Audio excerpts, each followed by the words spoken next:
Hello, and welcome to this new episode of Change Setters. First of all, I would like to welcome all of you to this podcast where we explore the ever evolving landscape of change management through voices of experienced practitioners.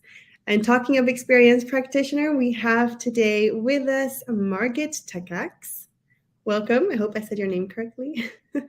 Did Margit Takacs. Nice to see you, and thank you for having me on. Thank you so much. We're really excited, guys. And, this is the third episode. If you've been following me in this podcast journey, well, you know that I really like to bring people that have stories to tell and good change management content to provide us today. And I have quite the experienced practitioner with me, or consultant. So, Margit, she's a change manager and a culture consultant, and she consults change leaders and change practitioners to define a human-centered approach to change. So that really fits into what this podcast is really all about. So she is an author. She's launching her new book called Change Matters somewhere in June. So I'll let you, of course, talk a little bit about that later on. And she uses storytelling to actually grasp leaders' attention in reflecting on challenges in the workspace and, of course, change management. So that's definitely something to look forward to. And I'll add in the description box anything that's where you can find her book and information about that later in the description. Okay. So, Margit, let's start with an easy question so that we get to know you. So, if you could take one person to dinner, a dead person or alive, who would that be? Well, I would have a party, I would say. I already visualize quite a few people. I would, of course, invite a couple of people like Mandela or Oprah Winfrey, but I would be curious to have someone a bit unusual. I think I'm really a master illusionist. I'm thinking maybe David Copperfield. Um, Ooh, I really like that master illusionists like him. They have a unique ability to challenge perception and make us see things from a different angle. And I think change leaders actually do have to do it. Maybe not with the magic element so much, but I think the people that you and I work with are people who need to help others challenge their perceptions and see things from a different angle. So I think I would love to have a really cool discussion with David Copperfield. that's a really cool example. I think nobody has ever, I haven't heard that one before. So, really cool. Let's talk about maybe your role currently today. So, where are you based and what do you do? What does your day look like? Well, I'm delighted to be part of the Change Setters community because just like you and many of us out there, I stand for really enticing people to work with a more human centered approach. So, as you mentioned earlier, I'm a change and culture consultant, and my specialty is really to help leaders and practitioners to see how they can bring this intangible work on the emotions to the workplace. Myself, I'm quite pragmatic. So, whilst I like the academic researches, the methodologies, I always go to answer what are we going to do about it. Mhm. And change consultant, I'm currently based in Geneva, Switzerland, but I work with clients around the world. As a change consultant, really my main responsibility is to ask the questions to make sure that people realize what they are already capable of and enrich it with insights, with methods that would actually really strengthen their ability to lead changes, even difficult changes. Wow, that's really cool. Really cool. And we're going to get a little bit deeper into, of course, that topic in a few minutes. Could you tell us a little bit about an achievement that you're really proud of recently that you want to highlight? I hope you give me the permission of giving two. Yes, Something go that ahead. I'm proud of. One of them is really the book that I mentioned to you and you kindly introduced already. The book Change Matters is really an idea that popped up in my head about 4 or 5 years ago. But it took courage and also the ability to bring the right team on board to be able to write it. I have to say, I have never known much about what's happening behind the scene for an author, but I'm super proud of having embarked on this journey, having learned so much about what it takes to involve the right experts to make it a proper book. So, whilst I don't know whether it will be a bestseller, I hope it will be. I But hope I so for you. but I hope that it's going to really engage people, and whoever reads it will get something practical out of it, and in a manner that's enjoyable, that's not very dry, but still Mhm. clarity. So that's a personal achievement. Work wise, one of my little achievements, projects that I'm really, really proud of is. A change project I've had the chance to work on for over a year with a company. I'm not gonna name it now, but it's a company in the sport apparel and goods industry. They contacted me because they said we have the continuous improvement or lean culture. We've got a community, a global community of lean ambassadors, and they are really talented. They know our operations in and out, and they know we have to gradually improve to be able to stay competitive and really advocate the culture of growth and growth mindset. They said we have a lot of good talent around already in our community, but we would like to also enrich their softer skills, and we would like to see how to equip them with some simple but pragmatic approaches to drive changes. So when in the distribution centers, in the warehouses, they face leaders who are really resisting the ideas that lean stands for, and they are equipped to overcome that. Now, when I first got into discussion about this, my immediate idea was like, okay, I've done something similar in the company where I used to work in, but allow me to understand the culture of your organization. And as I started talking with more and more people within this community, I realized it was not basically a resistance. It was more about not knowing how to put a finger on these emotions that they are facing. And we Mhm. got into a project, and I was consulting this project around building more soft skills knowledge on how to recognize the main types of resistance, how to prevent what can be prevented, what are the typical difficult behaviors we face in a real life office or warehouse environment. And then I also worked with them to really equip them with some change coaching skills. And coaching is, I believe, a life skill you need wherever you are. But Yeah. really, these very knowledgeable and enthusiastic people, to give them ideas and tools and methods to not just tell people what the other should be doing within the company, but actually ask the right questions, coaching questions to get them to really think about the way forward. Yeah. Now, as I'm thinking about, actually, am I proud of this project? I am, because whilst change is a bit hard to measure and really show whether it has really given an impact to the client or not, I have seen a couple of really, really nice success stories within this community to pop up, where some of these guys who didn't know much about the topic of facilitating the people side of change or how to coach, they are now training others on it, and I see the work they do, the results they bring in, the sort of success stories. And for that reason, I'm really proud of having had the chance to work with this initiative.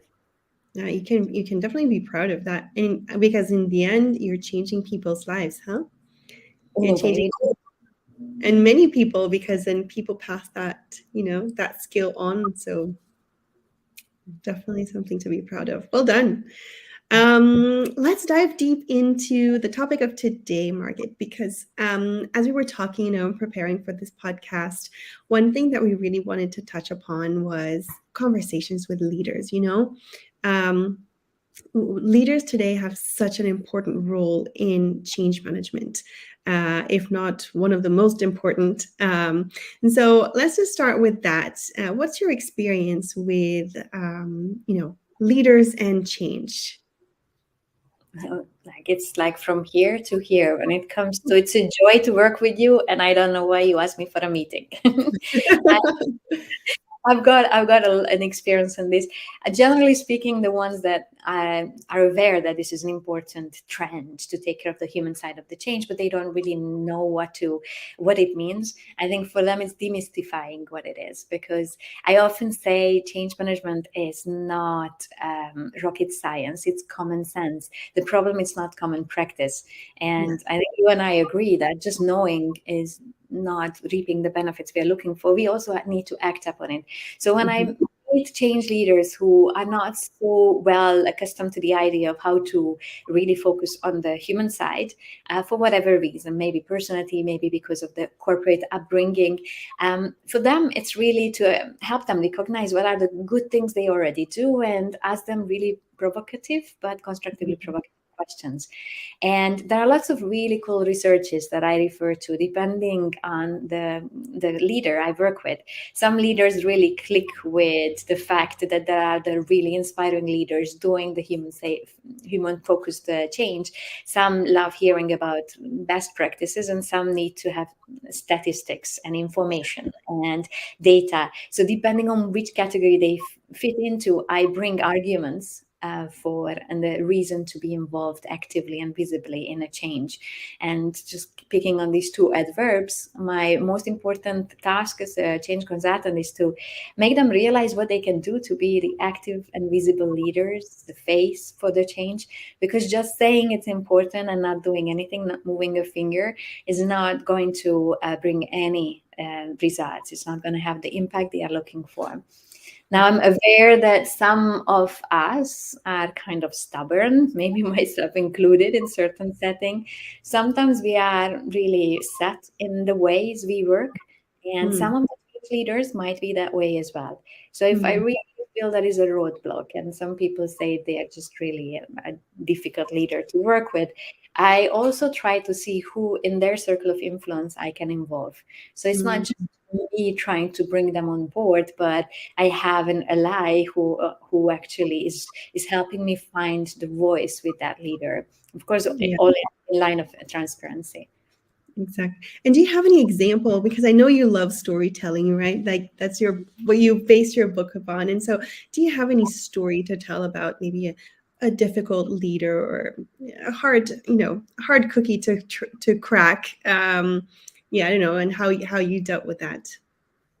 I do have it, and it's a fairly recent program I started working over a year ago on. There's an organization that looked at a certain policy that they wanted the countries all around the world to comply by.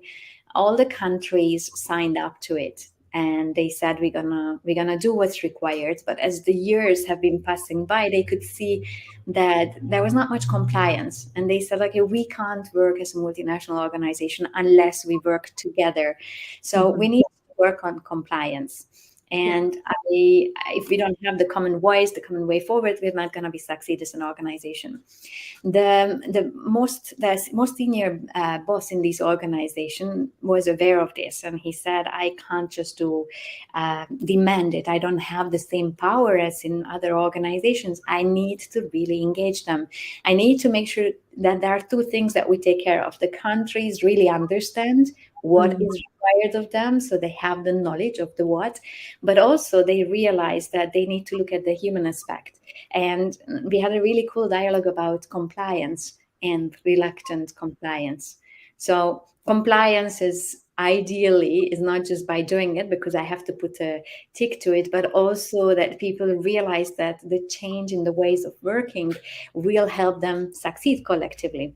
Yeah. So there's a big difference there, and he and I had a discussion about how to do this, Mhm. and that was a bit of a blind spot for him on the how. But as we started talking, I kept reminding him, okay, that's all good. We need to make sure that the content is clearly understood in these regional workshops we are planning to do. But what Mhm. can we do to really make sure that the people attending realize that we all go through this emotional curve of acceptance? We deny something is changing, we resist it, then we explore the new reality and accept it and advocate it. Yeah. And it was just simplifying this idea to this is something that allowed him, okay, I would love to say it. And think For him, the big trigger was when he could see in a pilot program that it can work. And Mm, to me, really, it's demystifying what change management is about, making it simpler and yeah. showing small things, that gradual improvement that allow people to have hope that they can be the face for the change they want to see. So not just reluctant compliance, but full compliance for a global plan for that organization. Wow, that's really cool. I love what you said about, giving hope. Mm. I think sometimes in change management, people sometimes just lose hope. They're thinking like, oh no, this new change is just going to, change the way that I've done things. It's really scary. And that's where leaders have this such important role to bring comfort and to bring hope to people and say, okay, we're changing your software, but everything's going to be okay. Or we're changing your way of working or this process, but it's going to be okay. And that's where leaders, don't you agree that that's how leaders need to act as this comfort or this, yeah, hope bringer? Absolutely. And I think it's recognizing also the change fatigue. You and I talked about that before on an occasion. I think we live in such a fast changing world when it comes to AI, changing a lot of the things that we do, even the ways we work or Mhm. others who we work with are Yeah, operating, or just the constant impulses of what is changing around us. We all experience a certain level of change fatigue. And there is a natural need for a balance between innovation, change, and growth, continuous improvement, and the desire to also have a bit of continuity and stability. I yes, think we need to acknowledge that sometimes it's not just about gradual changes. Sometimes people need to experience a big transformation, like yeah, they need to know something big is changing. Because if they constantly are bombarded with small changes, that can also be exhaustive. yeah. That can also really lead to fatigue. 100%, 100%. And so, how, in your opinion, what are different ways that stakeholders can be involved in a change initiative? There's so many different facets. I hope that's correct in English. A leader can have. And what's your opinion? So when we think about stakeholders, allow me, just for the people who might be listening to this podcast and are not so familiar with, when we think about stakeholders, we think of people who are impacted by the change and who can impact the change. I mean, really simply put forward. When I look at stakeholders for any change initiative I have the chance to work in, the first thing I ask for is having some change champions, because I am not within an organization. I'm an external consultant committed to catalyze the change they are about to set up on. But I need change champions who can actually be not just my voice, but also my ears in the organization. So Mm, my first thing when it comes to stakeholders and stakeholder involvement is to ask my contact or contacts to nominate people who can really classify as John Cotter said, guiding coalition kind of employ change champions, because I need people who are open to understanding what is going to change on the technical side, but also how we can really engage people in adopting and higher utilization of the change and really reaching proficiency. And for that, I ask normally for a local change team. And the first thing we do is a stakeholder mapping, which is not rocket science. It's really sitting down virtually or in person to come up with a list of yeah. brainstormed list of stakeholders. Then we look at two things. One, if it's possible, is to look at where they are in the power interest grid. So Mm, whether it's high or low in terms of power and whether they are interested or not, because we need to choose our battles. We can't bring everyone on board, but that kind of helps us prioritize them. And then we look at where they are in the adoption curve. So are they innovators, early adapters, or they are on the other end, or resistors and laggards and lead adapters, to again see how we can make sure that we have representations from all categories. A lot of people tell me, I just want to work with innovators and early adapters because they are not a pain in the mhm. but we lose out on the huge value of really leveraging on the things that the laggers, the resistors see. So that's another thing. Once we've prioritized based on power and interest rate, we look at where they are in terms of the adoption curve. And to me, it's also important to see how they are on the influencing map. So influencing map is not rocket science again. It's for us to map them out and see which person or people have influencing relationships with the most people. Because if any influencers, tribal chiefs, or opinion leaders are negative about the change, we need to work on them. And Yes, if they don't pull a string, then I'm sorry, dear ringleaders, you will be coming later, not then. So exactly. my other approach would be focusing on this, listing through a brainstorming, prioritizing through power and interest assessment, looking at the adoption, so where they are in terms of the change readiness, and Hmm. then to look at the influencing map. And the last step is something that can be done through a lot of templates that are available out there, which is the stakeholder analysis and influencing strategy, which actually helps us to put down concerns, interests, the right influencing strategy. And that's the most tangible part of stakeholder engagement. Yeah, I love everything that you just said, Margaret, because but sometimes we're talking about change management and people say, oh, change management is just communication and training. It is not. Or It's an analysis. Yeah. I've got that request. Can you help us design a poster? Like, yeah, no, that's not the No. person. Yeah, if we have good experts who could help you with that. But yeah, that's the part where, people know it's important, but Yeah. unless they can put the hand on the pulse and really see what is changing, it's hard for them to comprehend. And that's why I think as change setters, we ought to demystify what leading change means, Yeah. making it simple, making it doable. Exactly, exactly. Yeah, and loved your steps, by the way. Everything that you do with your counterpart, your leader. It's important to make that analysis to do the change management plan correctly. Otherwise, you're just throwing things in a plan, in a project plan, and it doesn't make much sense, right? To make it personal to the company. That's really, really awesome. And so, my last question, and then we're going to wrap up, would be how do you bring leaders into your change management plan to create a culture of change? Companies today, like you said yourself, go through constant change. Change is a constant, basically. And how do you want to bring that culture of change? What's your take on that? When I think about culture and culture change, I very often think about the change ready mindset that we are looking for, Mhm. where people are embracing the change. And a few moments ago, we talked about how it's important to have a balance between change, innovation, and growth, but also our inner desire for continuity and stability.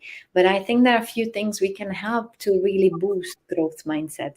Mm. Caroline, the author of the book Growth Mindset and often considered the guru of the topic, has got quite a few recommendations on how to instill that mindset within ourselves. So the first thing would be for me to understand whether the change leaders themselves are demonstrating growth mindset, because if they don't, they can't really expect their people to do that. Yeah. Once that is confirmed, or that's at least good way and in a good progress, then I would say, okay, let's come up with clarity about what this really means, why we need that, why we need our company or our organization be change ready with a Yeah. growth mindset. So for me, a very strong why for that request from leaders to employees would be the first one. Then the second one would be to lead by example, because if people in an organization see their bosses act in a certain way, that's when they will say it's not just lip service. If it's Mm. just lip service, it's going to be a showstopper. Then I would also say that once we talk about the why and the leading by example, I would say probably making sure that it's a safe environment to make mistakes, and failures are considered as an opportunity to growth. It's easier said than done. I don't have a magic bullet for that, but I think leaders ought to look at ways they can do it, by recognizing mistakes have been committed, but these are the things we've learned, and we are accepting that. It's important to continuously communicate about it, and also give people the chance to show how they can lead small changes. Mm. Have to be, but give them a stake in it. It's a bit like You prepare the dinner with great ingredients and then you just give it to people. They probably won't have the same buy-in for an amazing dinner unless you invite them to make maybe the dessert even nicer or Yeah, fancier. yeah.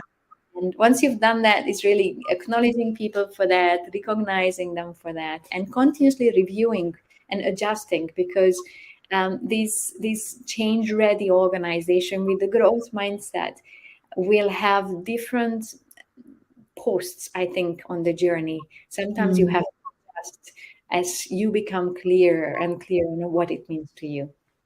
Makes sense. Makes sense. Love it. It absolutely makes sense. And it's a journey, like you said, it's not something that just happens from one day to another. You become a change ready company. It definitely takes time and takes effort.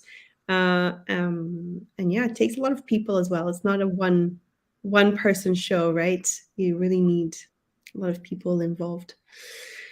Yeah, that's really cool. As we close up, what piece of advice, ultimate piece of advice, would you give to a change leader? Trust the process. Trust that you have the inner wisdom to overcome challenges and dare to ask for help from other very humanly in tune colleagues and, if needed, others outside of the organization. That's really good. Yeah, that's really good. Thank you so much, Margit, for your time and sharing all your wisdom. Should I give you a few seconds for you to talk about your book and the launch and where we can find the book? Well, thank you for that. Well, very briefly, Change Matters, my book, is hopefully and not a typical business book for most of the listeners because I'm not talking just theories. I'm actually committed to sharing narrative stories through insightful and relatable events in the past that made me realize things that I learned personally and professionally as well. The book includes stories of me living in the jungle, literally living outside of my comfort zone, and the change lessons I learned about that, of me running into quicksand and being held at gunpoint. What are the things that saved me and us? What are the change behaviors of the locals who stepped in to save the day more than save the day? So Mm, there are lots of stories from the personal adventure side of my life, but also from corporate setting. So different transformational programs, dealing mm, with the launch of the same project for the fourth time where people had a great deal of change fatigue. And there are lots of pragmatic stories that I think people would say, I've also experienced something similar. And I hope that the readers will read these stories with joy, with mm, entertainment, also with an invitation to think about what they would have done in my shoes. And mm. each of the 10 chapters are written in a way that they are concluded with lessons learned for the change leader and change practitioner. So I hope you will enjoy this light read, hopefully with a cup of tea or coffee, but also with insights that you can bring back to your work life. Oh, thank you so much. I look forward to reading your book. In any case, know that I will be buying your book. So, where can we find your book? It will be on Amazon as of June, and you can just reach out to me through the website in case you want to pre-order it before the launch date, just in a couple of weeks.